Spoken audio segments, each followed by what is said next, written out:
Hi guys, and welcome back to the channel. In today's video, I'm going to guide you that how you can disable chats in Roblox. So without wasting any time, let's begin our video. So the first thing you need to do is to open Roblox on your device. Once you do so, the next thing you need to do is to tap on the more options.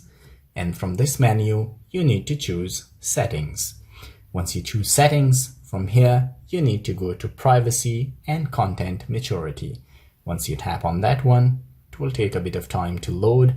And from here, you need to choose communication. So once you tap on communication, here you will find the option experience chat. You need to tap on that one. The second option is direct chat. So you need to choose that anyone can send you a text message. So you can select everyone.